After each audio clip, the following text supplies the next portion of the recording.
দেশের রাজনৈতিক পট পরিবর্তনের পর বর্তমান পরিস্থিতিতে অন্তর্বর্তীকালীন সরকারকে সমর্থন জানিয়ে অপচেষ্টা রুখতে জাতীয় ঐক্যের আহ্বান জানিয়ে বিবৃতি দিয়েছেন 50 বিশিষ্ট নাগরিক। শনিবার অন্তর্বর্তীকালীন সরকারের প্রধান উপদেষ্টার প্রেস সচিব শফিকুল আলম তার ফেসবুক পোস্টে বিবৃতিটি শেয়ার করেন। এতে বলা হয়, বাংলাদেশ গত 5 আগস্ট এক নতুন সূচনার সাক্ষী হয়, যখন এক ঐতিহাসিক গণ অভ্যুত্থানের মুখে স্বৈরাচারী শাসনের পতন ঘটে এবং শেখ হাসিনা দেশ থেকে পালিয়ে যান। এরপর অধ্যাপক ডক্টর ইউনূসের নেতৃত্বাধীন অন্তর্বর্তীকালীন প্রশাসন সমাজের সব স্তরের মধ্যে ব্যাপক সমর্থন লাভ করে।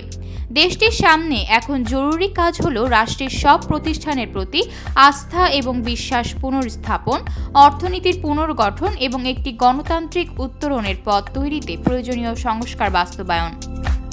এতে আরও বলা হয়, এই প্রেক্ষাপটে পতিত শাসনের শক্তিগুলো তাদের বিদেশি পৃষ্ঠপোষকদের প্রকাশ্যে এবং গোপন সমর্থনে দেশে বিভাজন সৃষ্টির জন্য সক্রিয় রয়েছে।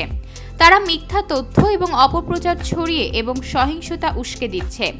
বিশেষ করে বাংলাদেশের সংখ্যালঘু সম্প্রদায়ের উপর অত্যাচারের অতিরঞ্জিত, অতিরিক্ত রঙিন এবং অনেক সময় ইচ্ছাকৃতভাবে মিথ্যা প্রতিবেদন প্রচারের মাধ্যমে একটি সম্মিলিত প্রচারণা চালানো হচ্ছে। এই প্রোপাগান্ডার ফলে চট্টগ্রামে 26 নভেম্বর সাইফুল ইসলাম নামে একজন সরকারি কৌশলীকে নির্মমভাবে হত্যা করা হয়। বিবৃতিতে বলা হয়, আমরা দ্ব্যর্থহীনভাবে এই হত্যাকাণ্ডের নিন্দা জানাই এবং দ্রুত ও পুঙ্খানুপুঙ্খ তদন্ত এবং অপরাধীদের দৃষ্টান্তমূলক শাস্তি দাবি করি। এই শোকাবহ পরিস্থিতি এবং এর সঙ্গে সংশ্লিষ্ট সাম্প্রদায়িক উত্তেজনার প্রেক্ষাপটে সংখ্যালঘু সম্প্রদায়ের বিরুদ্ধে প্রতিশোধমূলক সহিংসতার আশঙ্কা রয়েছে। যে কোনো সাম্প্রদায়িক সহিংসতা বাংলাদেশের বিরুদ্ধে প্রোপাগান্ডার বিশ্বাসযোগ্যতা বাড়াবে। তবে বাংলাদেশের জনগণ সর্বোচ্চ সংযম প্রদর্শন করেছে এবং সহিংসতা বৃদ্ধির যে কোনো চেষ্টাকে দৃঢ়ভাবে প্রতিহত করেছে। হত্যাকারীরা কোনো সম্প্রদায়, ধর্ম বা গোষ্ঠীর প্রতিনিধি নয়, বরং তারা শেখ হাসিনা এবং তার পৃষ্ঠপোষকদের এজেন্ট হতে পারে।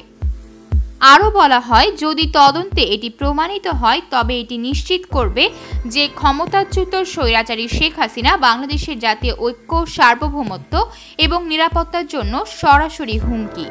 পরিস্থিতি এখনও অস্থিতিশীল।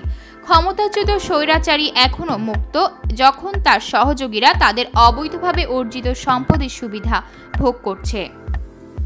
ভারত থেকে তার নির্জন আশ্রয় থেকে শেখ হাসিনা বাংলাদেশকে হুমকি দিয়ে যাচ্ছেন।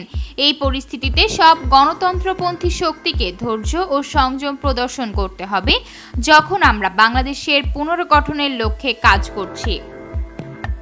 তারা বলেন, যে কোনো উত্তেজনাপূর্ণ আহ্বান বা কার্যকলাপ পরিস্থিতিকে আরও জটিল করতে পারে এবং পতিত স্বৈরাচারীকে সুবিধা দিতে পারে। এছাড়া হাসিনা শাসনের রেখে যাওয়া বিশাল অর্থনৈতিক গহ্বর থেকে আমরা এখনও বেরিয়ে আসতে পারিনি। সাম্প্রদায়িক বা রাজনৈতিক সহিংসতা আমাদের অর্থনৈতিক পরিস্থিতি আরও খারাপ করবে এবং এই মুহূর্তে অতি প্রয়োজনীয় দেশীয় ও বিদেশি বিনিয়োগকে ভীতি প্রদর্শন করবে।